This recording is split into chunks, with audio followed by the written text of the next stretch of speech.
Okay, so we're diving into the world of Carnage One Only today. And wow, you guys gave us a lot to work with here. Yeah, a lot of material. Yeah, we've got his lyrics, Mhm. we've got these spoken word pieces he calls Moon Talk, Mhm.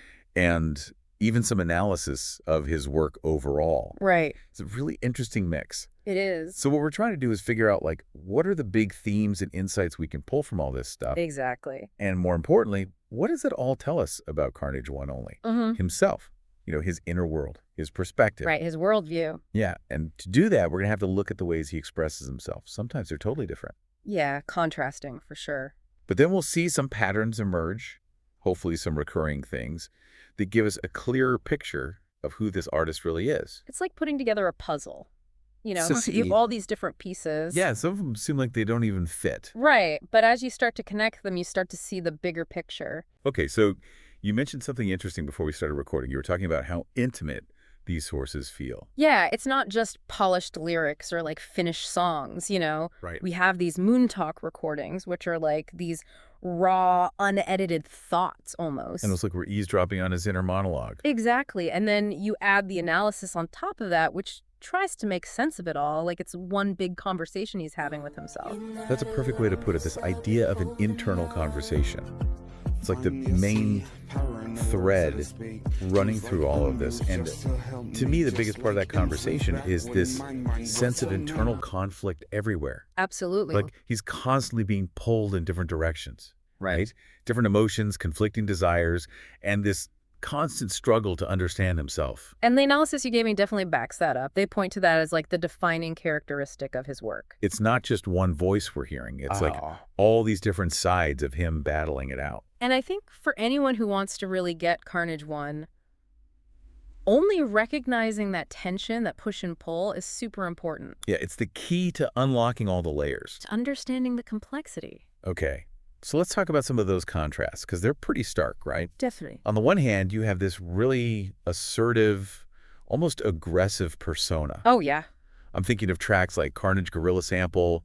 The lyrics are all about dominance, like don't question me, don't step to me kind of vibe. It's like he's marking his territory. Right, and there are consequences for anyone who crosses the line. Very clear And consequences. the very powerful in-your-face kind of energy. And Carnage the diss track kind of takes that same energy and aims it outward, this time at the rap game itself. Oh yeah, he's calling people out. It's confrontational. Absolutely.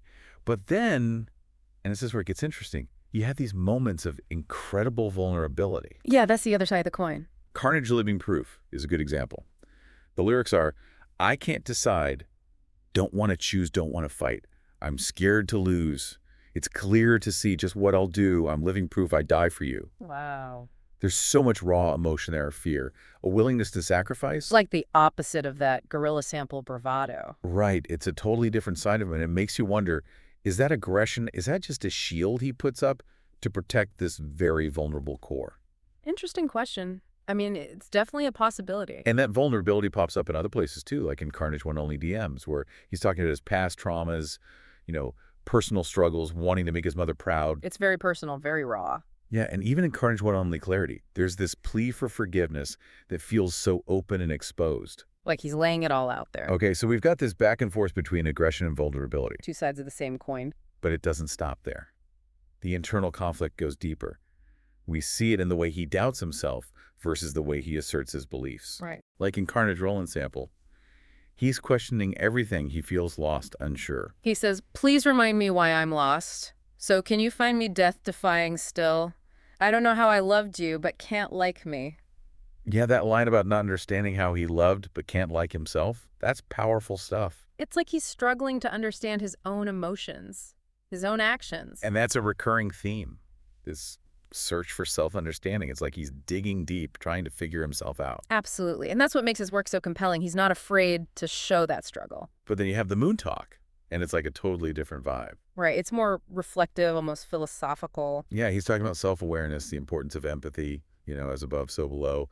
The exterior reflecting the interior, these big ideas. It's like he's found some guiding principles. And maybe those principles are what help him navigate those moments of doubt we hear in the music. It's like two sides of the same internal dialogue, Yeah, the music is the raw emotion, and the Moon Talk is him trying to make sense of it all. Trying to find meaning.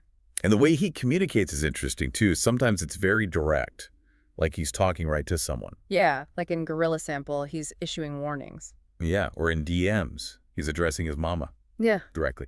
It creates this immediate connection. Or confrontation sometimes. True, but then you have tracks like Talking to Myself, and the title says it all. Yeah, it's very introspective. He says, speak to myself, but on a low tone, hoping that I won't get a complaint. It's like we're literally listening to his thoughts, his anxieties. It's a very intimate glimpse into his inner world. Okay, so we've talked about how he uses these contrasting voices. Right, But he also uses different forms of expression, like music versus spoken word, right. the songs with the lyrics, the melodies. That's where he really lets the emotion flow. And the music adds another layer of meaning, you know? Yeah, the sonic landscape really intensifies the feelings. Absolutely. But then the moon talk is more straightforward. It's like he's explaining his thoughts in plain language. Yeah. It's almost like the songs show us the emotional landscape, and the moon talk gives us a map to navigate it. That's a great analogy. It's like having the experience and then having the explanation. I think for someone discovering his work for the first time, having both is super valuable. Totally. It gives you a more complete picture. Another interesting tension we see is this desire for change versus feeling stuck. Oh, yeah, that's a big one. Carnage 1nOnly Clarity is all about wanting forgiveness, wanting to break free from negative patterns. He keeps repeating, maybe you can make it clear. It's like he's desperately searching for a way out. He even questions if he can do it. You know, I don't know if I can do it. It's heartbreaking. It's that struggle between hope and doubt. But then you have Talking to Myself, and it's like he's drowning in the past, haunted by memories. Stuck in a cycle he can't escape. It's like these two tracks represent opposite sides of the same coin. It shows how complex this internal conflict is. It's not a straight line. It's messy. It's back and forth. And his relationships are complicated, too. Yeah, for sure. Like in Carnage Living Proof, he says he'd die for you. It's this intense devotion. Right. But at the same time, there's this fear of loss, this vulnerability. Yeah, it's like he loves hard, but he's scared of getting hurt. And in DMs, he's talking about wanting to live proper for his mother. There's a sense of responsibility there. And maybe even a desire to make amends for past mistakes. You know, he mentions drama. Right, trying to break free from that. And the Moon Talk emphasizes empathy and understanding in relationships, even when there are disagreements. Yeah, it's like he's acknowledging that relationships are complex. They're not always easy. It's a very mature perspective, I think. Definitely. So we've covered a lot of ground here. We have. Internal conflict, aggression versus vulnerability, doubt versus belief. The complexities of relationships. Right, but there are a few other things I wanted to touch on quickly. Okay. There are hints of faith and a longing for forgiveness in Carnage 1nOnly Clarity. It adds another dimension to his inner world. And in Carnage the Diss Track, he's taking aim at the rap industry. He's not afraid to criticize the system he's a part of. And there are these moments where he reflects on fame and the search for genuine connection in the midst of all that. Yeah, it's like he's trying to figure out how to be true to himself in this crazy world. And then there's this one piece that feels kind of separate from everything else. It's that pasted text excerpt about flat earth theories and spiritual stuff. Yeah, that one stood out to me too. It's interesting, but it doesn't seem to fit in with the rest of Carnage 1nOnly's work. It's like it came from a different source. Maybe something he was reading or researching, Could be. but it's not really part of the internal dialogue we've been exploring. Right. So to sum it all up, it seems like that initial observation about internal conflict is really spot on. Yeah, it's the driving force behind so much of his work. Looking at his lyrics, his spoken word reflections, all of it together, it paints this incredibly complex portrait of someone engaged in constant self-reflection. It's like he's inviting us to witness his internal struggles, his triumphs, his doubts, his search for meaning.